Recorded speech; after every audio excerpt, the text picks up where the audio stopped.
हाय दोस्तों, welcome to another episode of four vlogs. This is me your host Nitin.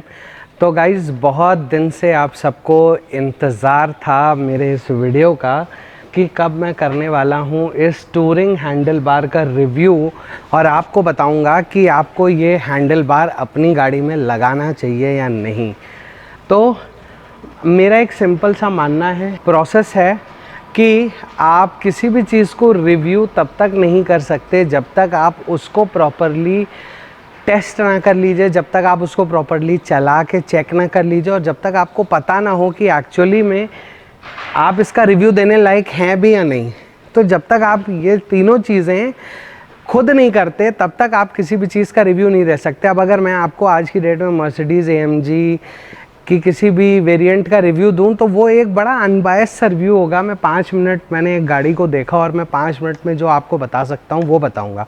But अब यहाँ पे मैं इस टूरिंग हैंडल बार को लिया, इसको मैंने लगाया और लगाने के बाद मेरा एक्सपीरियंस इसके साथ कैसा रहा। अब तक तकरीबन मैंने इस टूरिंग हैंडल बार को लगाने के बाद गाड़ी चला ली है तकरीबन 1050 किलोमीटर। तो 1050 किलोमीटर के बाद मुझे क्या फ़र्क महसूस हो रहा है आज करते हैं इसके ऊपर पूरी बात। लेकिन जिन्होंने अभी तक चैनल को सब्सक्राइब नहीं करा है, चैनल सब्सक्राइब कर लीजिए। वीडियो अच्छी लगे तो लाइक और शेयर ज़रूर कीजिएगा। तो आइए शुरू करते हैं।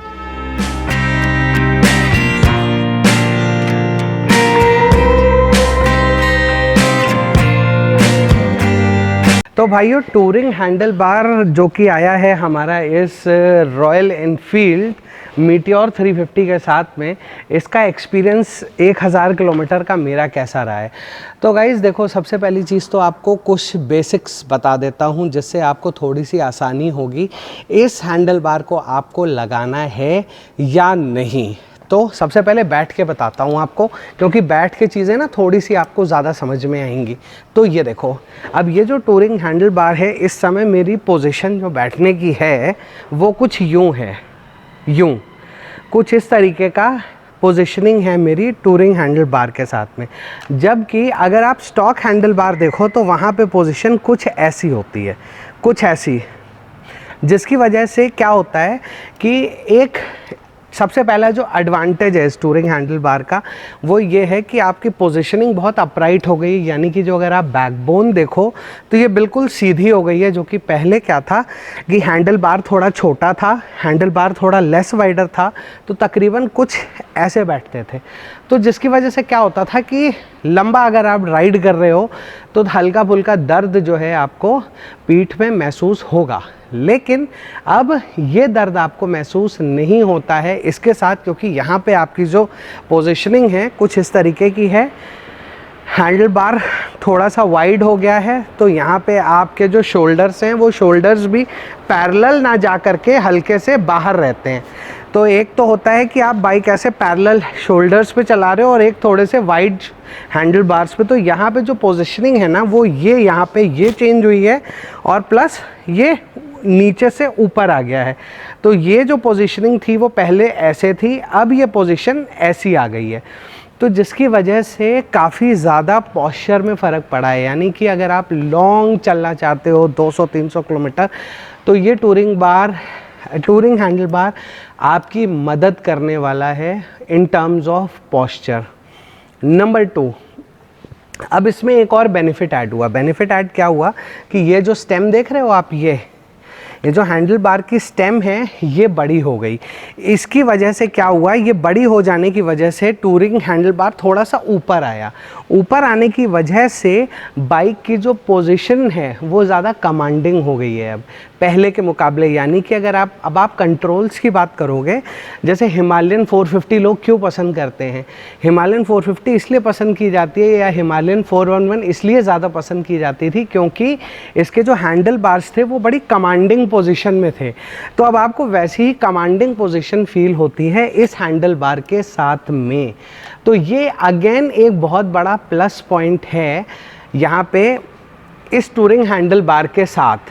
तीसरा, जो एक बेनिफिट है इस टूरिंग हैंडल बार का वो ये है कि जनरली क्या होता है कि आप अगर राइज़र्स लगाते हो या फिर अगर आप कोई भी दूसरे टाइप का हैंडल लगाते हो तो आपको ये सारे केबल्स वगैरह एडजस्ट करने पड़ते हैं या फिर चेंज करके लगाने पड़ते हैं। लेकिन अब यहाँ पे क्या होता है कि आपको केबल्स वगैरह को एडजस्ट करने की ज़रूरत नहीं पड़ती है। रीज़न बीइंग कि ये जो हैंडल बार है इसके साथ आपको क्लच केबल और एक्सेलरेटर केबल बाय डिफ़ॉल्ट आती है, जो कि आपके बाइक में बिल्कुल परफेक्टली कनेक्ट हो जाती है। तो ये एक बेनिफिट है। अब जैसे कि फ़ायदे हैं तो एक आधे ड्रॉबैक भी हैं जो मैं ज़रूर कहूँगा कि होते हैं। इसका ड्रॉबैक नंबर 1, हालांकि देखो वो बहुत बड़ा कोई ड्रॉबैक नहीं है, लेकिन हाँ एस्थेटिकली थोड़ा सा फ़र्क ज़रूर पड़ता है जब आप बात करते हो बाइक में। अब जैसे मेरी बाइक है supernova blue, this is the top end variant of the meteor 350 segment. अब इसमें जो हैंडल बार आता था वो क्रोम में आता था, लेकिन अब यहाँ पे ये टूरिंग हैंडल बार ब्लैक में दिया गया है, ये क्रोम में नहीं आता। तो कहीं ना कहीं एक वो जो क्रोम की जो फिनिशिंग आप यहाँ पे फील करते थे ना, वो एक कहीं ना कहीं आपको मिस करेगी। जो लेकिन अगेन जैसा कि मैंने कहा कि ये एक कॉस्मेटिक एस्पेक्ट है, इससे बहुत ज़्यादा फ़र्क नहीं पड़ता है। बहुत से लोगों को नहीं भी पड़ता है, बहुत से लोगों को थोड़ा बहुत, अब जैसे मैं हूँ मुझे थोड़ा बहुत 0.5% पड़ता है कि यार बाइक के एस्थेटिक लुक्स बहुत अच्छे होने चाहिए। अब यहाँ पे एक चीज़ और है जो थोड़ी सी आपको देखने वाली है। अब रॉयल एनफील्ड ने यहाँ पे ये हैंडल बार के स्टेम्स तो बहुत बड़े किए, लेकिन यहाँ पे एक चीज़ उन्हें और ऐड करनी चाहिए थी, जो कि था आपका क्रॉस बार। यहाँ पे अगर वो एक क्रॉस बार ऐड करते तो इस हैंडल की नंबर 1 स्ट्रेंथ बहुत बढ़ जाती, नंबर 2 इस हैंडल में मैं कहूँगा 3% वाइब्रेशन है। मैं आपको पता है कि मैं उनमें से नहीं हूँ कि अगर कोई चीज़ सही है तो सही बोलूँगा और गलत है तो गलत नहीं बोलूँगा, सही है तो सही बोलूँगा, गलत है तो गलत ही बोलूँगा। तो ये देखो, अब आपको इसका ये देखो लाइव दिखाता हूँ। जैसे ये देखो, ये देख रहे हो आप, ये जो वाइब्रेशन आ रहा है ना आपको, ये देखिए ये वाइब्रेशन इसलिए आ रहा है क्योंकि ये क्रॉस बार बहुत बड़ी है, ये जो स्टेम है ये बहुत बड़ी है और इसको सपोर्ट देने के लिए यहाँ पे कुछ भी नहीं है।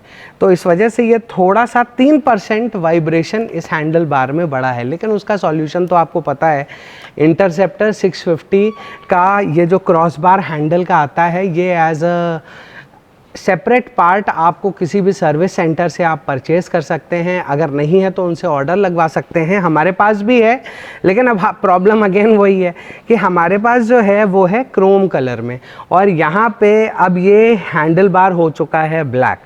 तो अब मुझे उसको पाउडर कोट पे देना है। पाउडर कोट लगाने के बाद यहाँ पे जब मैं क्रॉस बार को टाइट कर दूँगा तो जो ये हैंडल की इंटेग्रिटी और स्ट्रेंथ है ना, ये बिल्कुल वैसी ही इंटैक्ट हो जाएगी जैसी कि होनी चाहिए थी।